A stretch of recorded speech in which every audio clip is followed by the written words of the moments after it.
coverage ng proceedings sa Maguindanao Massacre Trials. Pero kung lumabag ang media sa mga kondisyon, hindi na raw muling papayagan ang ipinagkaloob na approval. Ang live coverage ng Maguindanao Massacre Trials sa ating pag-uusapan kasama ating kapuso sa batas, Attorney Gabby Concepcion. Good morning, Attorney Gabby. Good morning din sa'yo, Pia. Nako, Attorney, eto talagang laging tinatanong yung Korte Suprema. Hindi naman kasi sila basta-basta pumapayag na magkaroon ng live coverage. Bakit ba talaga napaka-stricto nila pagdating sa pag-approve? At syempre, ang dami rin nilang kondisyon, di ba? Yes, napakarami talagang kondisyon. At saka napakalaking issue at hindi madali para sa Korte Suprema talaga yung issue na to. Totoo nga kasi nagbabalanse kasi sila ng mga karapatan sa isang banda, yung freedom of speech, yung freedom of expression, yung karapatan ng publiko to information and transparency na talaga namang nakatalaga sa ating Constitution. Pero dapat po nating tandaan na yung Constitution natin ay pinoprotektahan din ng mga karapatan ng isang akusado. After all, every accused is entitled to a fair and impartial trial, kaya't napakahirap para sa Korte Suprema na pumayag dito. Kaya't napakaraming guidelines dahil nga binabalansin lang ang karapatan ng media at ng publiko on one hand, at saka yung karapatan ng akusado on the other. Pero Attorney, bakit ba in the eyes syempre of the court, sagabal ang media coverage at ang daming restrictions, di ba? Paano mo nga ibabalanse yun with the rights of the accused? Kasi yung kinatatakutan ng ilang kababayan natin, baka maluto yung kaso, kaya dapat may live coverage. Baka may milagrong nangyayari. And that's correct. At saka importante nga na makikita yung mga tao yung nangyayari para mawala ng suspicion nga na may linuluto, di ba? Di ba? Napakaraming mga doubts tungkol sa judicial system natin. Pero dapat din po nating alalahanan na marami din namang dahilan kung bakit yung itong media coverage na to. Pero historically, hindi po ito yung unang beses na umabot sa korte yung issue na to. The first time in 1992, sa kaso ng libel na hinihain ni dating President Cory Aquino kay Luis Beltran. Hindi pumayag ang Korte Suprema ang continuous live trial at linimit lang yung taking shots ng courtroom before the trial proper. Tapos nung naulit-ulit yung umabot nga sa Korte Suprema ang kaso, nung sa panahon naman ni Erap dun sa plunder trial niya, na hindi rin pumayag ang Korte Suprema, and in fact, pumayag lang sila nung huli, nung pagbasa na nung decision. Pero bawal siya kunan ng litrato at saka straight reading of the decision lamang. Siyempre maraming nagalit na maraming tao kasi siguro, lalo na sa panahon ngayon, na sanay ang tao sa mga reality TV, soap opera, parang corny naman kung walang excitement. Siyempre gusto nila nakita nagre-react yung akusado, ganyan. Pero kailangan po nating tandaan, may karapatan ng akusado who is presumed innocent until proven guilty.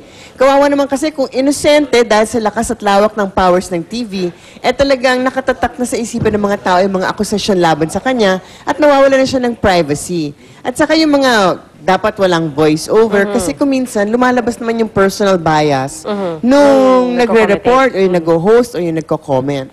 Kaya nga, sabi nga ng Korte Suprema, wag na lang. Kasi kung minsan na nabibigyan ng angulo na wala doon. Pero siguro one of the most important reasons kung bakit hindi na bigyan ng mga masyadong maraming coverage. Kasi nga natatakot din sila yung wheels of justice might be affected. Kasi syempre, hindi na balik katulad po ni Pia na napakasanay na lumalabas sa TV na it's almost nothing to you. Pero kung ordinaryong tao ka at tinapat ka sa napakaraming camera halimbawa, alam mo na pinapanood ka ng kapitbahay mo, ng mother-in-law mo, ng lahat ng tao, baka maapektuhan yung witness na nakaupo, di ba? Kasi malaking pressure yung nakaharap sa camera. The purpose of a trial, yung paglilitis po, to figure out the truth and to gather evidence. Pero yung witness, magiging conscious, baka mahiya, hindi makapagsalita, or ma-mental block na hindi niya, di ba? Baka ma-distort yung sasabihin niya kasi nga, alam niyang napakaraming taong nanonood sa kanya. So baka ma-affect. Or hindi siya magsalita kasi alam niya na baka balikan siya nung mga the people he's testifying against.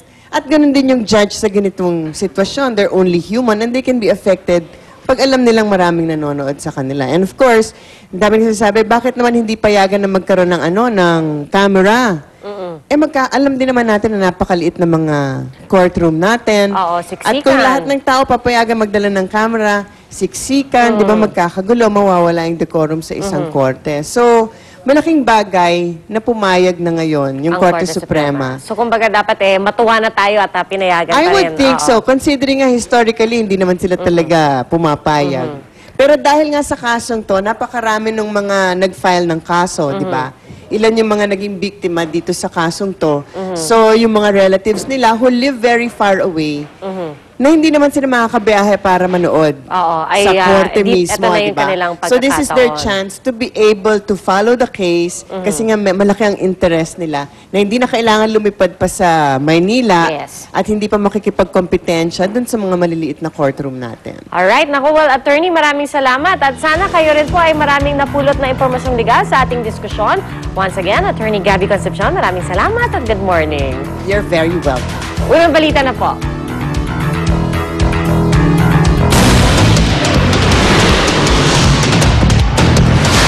Ang mga unang balita sa umagang ito. Dalawang kindergarten pupils, patay matapos umanong kumain ng pansit mula sa school canteen sa Tuguegarao, Cagayan. 42 iba pa na ospital. Sanhi ng pagkaka-ospital ng 200 residente sa barangay May Sulaw sa Kalumpit, Bulacan, patuloy na inaalam ng Department of Health. Babae patay sa pananambang sa panulukan ng Commonwealth Avenue at Regalado Avenue Extension sa Quezon City. 63 taong gulang na Japanese national, grade 3 pupil sa isang elementary school sa San Carlos, Pangasinan. Sa China, may edad na lalaki na iligtas matapos mahulog sa apartment building at sumabit sa grills ng bintana. At Luis de los Reyes, napapalapit na nga bang loob kay Enzo Pineda? Huwag kahuli, tutok na sa unang balita.